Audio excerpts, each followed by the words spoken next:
Hi students, today we are going to learn how to complete the square of a quadratic equation. So to learn it, we are going to take one example here first. So where the coefficient of x square is 1. So to find the square of this quadratic equation, so first of all we will see the coefficient of x there. So see the coefficient of x, which is 8. So what are we going to do? We are going to use the formula. So coefficient of x divided by 2, then take its square. It means see the coefficient of x, which is 8 in this equation, then divided by 2, then take a square. So you will get here 4 square. It means we are going to add 4 square and we are going to subtract 4 square in the equation. So right after the x. So now if you will see this part,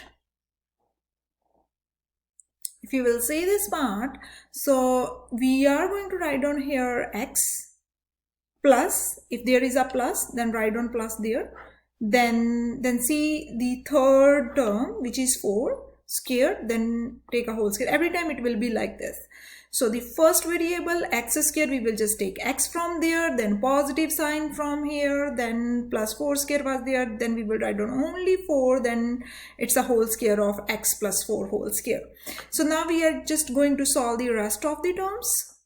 So which is minus 4 square means 4 times 4, which is minus 16 plus 7 is equal to 0. So it will be x plus 4 whole square minus 16. It is minus 16 plus 7. But we are going to subtract it, but it will be negative because 16 has a negative sign. So it will be is equal to minus 9 is equal to 0. You can also take this negative 9 to the other side of the equation. So it will be x plus 4 whole square is equal to 9. So that will be our final answer. Hello everyone, today we are going to learn how to complete the square of a quadratic equation. To learn it, let's take first example. So the first example is x square plus 8x plus 7 is equal to 0.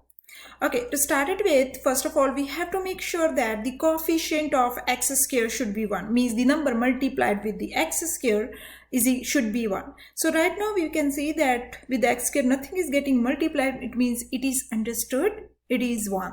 It means the coefficient of x square is already 1. So it means we don't have to make it 1. It is already 1. So now secondly, so what we are going to do to complete the square of this quadratic equation, so we are going to see the coefficient of x.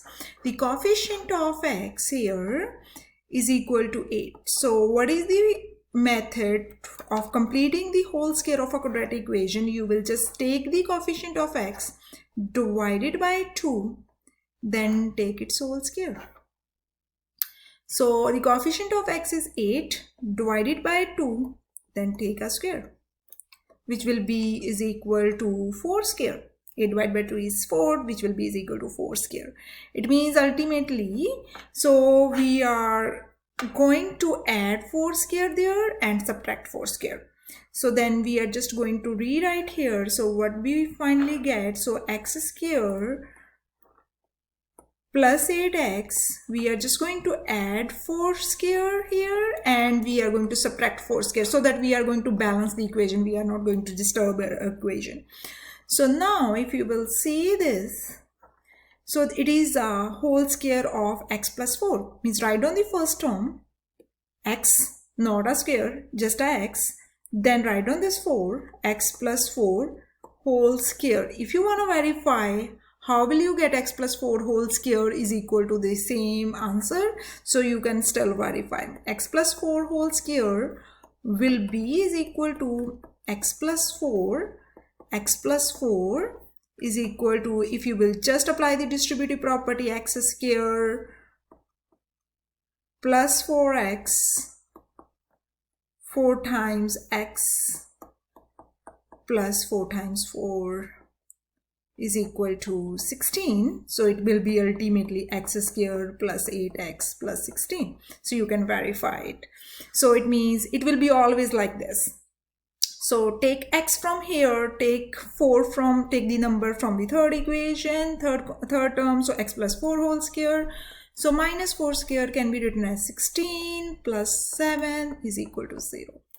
So it will be x plus 4 whole square minus 9 is equal to 0. Then take this 9 to the other side, so it will be x plus 4 whole square is equal to 9. So that will be your answer for completing the whole square of a quadratic equation. So let's take the another example. So for the second example, so say the second question is x square minus 6x plus 5 is equal to 0. So what is the difference from the last question and this question? Here, if you will see, there is a negative sign. The process will be same. We are going to see the coefficient of x, which is equal to minus 6. Then we are just going to divide it by 2, then take its whole square, divided by 2, then take its whole square, which will be is equal to minus 3 square. So minus 3 square is ultimately 9. No doubt means this negative is not going to disturb us here, but when we will be writing our final whole square, then it is going to be affect us. So we are going to just add 9 after x, then subtract 9, so that we are going to balance our equation. So now if you will see this situation, this 9 can be written as 3 square, right? So it means it will be x. Then what we have here? Negative. Then will be negative sign here. In the last question we had positive sign there, then we wrote the positive. But right now we have negative sign, then that's why we are going to write negative. So it is 3 square, means just take 3 from there, then write down whole square. From this term, so we are not writing x square here. We are just writing x. We are just writing 3 from there, negative sign because of it, then just write down the complete this whole square. As I already shown you, means this x minus 3 whole square will be is equal to x square minus 6x plus 9. So you can still verify by applying the distributive property, which I explained in the last question. So now, so you are just going to subtract 9 and 5, so which will be negative 4 because 9 has a negative sign, so will be is equal to 0. Take this minus 4 on the other side. When 4 will move to the other side, it will become positive 4.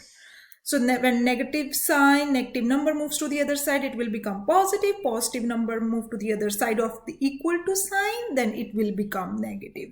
So that will be the whole square of this question. So let's move to the one more example where the leading coefficient is not 1.